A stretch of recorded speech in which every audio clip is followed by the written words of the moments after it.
UK, which is in somewhat turmoil, and I have Putin. Frankly, Putin may be the easiest of them all. Who would think? Who would think?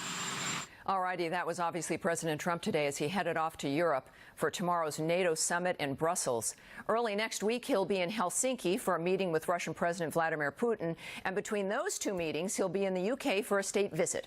But all is not well in advance of that visit. The U.S. Embassy, strangely enough, is having to warn Americans in London to keep a low profile during the president's visit, in case anti-Trump protests become violent. Niall Gardner is the director of the Margaret Thatcher Center for Freedom at the Heritage Foundation. He joins us now. And what a fabulous thing to be ahead of, Niall. Welcome to the program.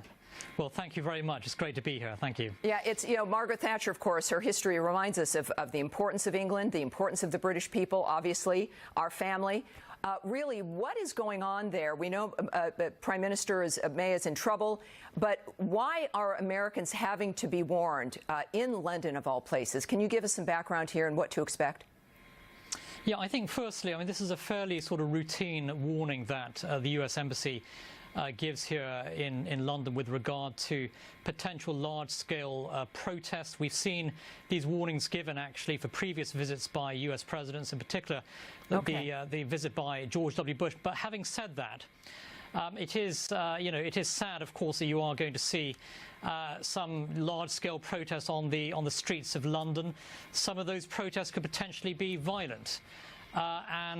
Certainly, I think, left-wing groups from Britain and all over Europe certainly will be trying to mobilize and disrupt this visit. They won't succeed in doing so, but they will cause a lot of traffic disruption. And certainly the authorities here are on full alert to try and prevent any outbreaks of violence on the streets of London, but there are many on the left who would like to see violence here. Well, look, we know, of course, not just through Prime Minister Thatcher's job as well. I mean, she was always under attack. And we know that the left is all throughout Europe. Certainly, they've made some inroads, certainly in England. But the president must have some friends there. We know you're friends with him. Where is the support base for the president there? What does it look like right now? Yeah, so there are a lot of supporters of President Trump here in the United Kingdom, especially Brexit supporters. President Trump is a very strong backer of Brexit. He's a believer in sovereignty and self-determination. He's been one of the biggest supporters on the world stage of Britain's exit from the European Union. So there's a lot of support for President Trump from Brexit backers, among MPs here in Parliament, among Conservative MPs who are Brexit supporters, but also among the general public. Those who support Brexit, I think, see in President Trump a strong supporter of Britain leaving the European Union. Also, President Trump is a very strong advocate for the US-UK special relationship. Right. He's a great admirer of Britain. He loves Great Britain. And I think there are many people here in Great Britain who strongly believe in the special relationship and who believe the president's visit is very important. You know, Niall, I think one of my arguments has been that the media has been, I think, misleading us about the depth of the supposed division between Americans or in England, that, in fact, perhaps there's a lot more support. We've seen it certainly sweep through Europe, this desire for genuine freedom, for self-determination, for an end to the left controlling our lives and destroying it, that is, of course, a genuine human desire.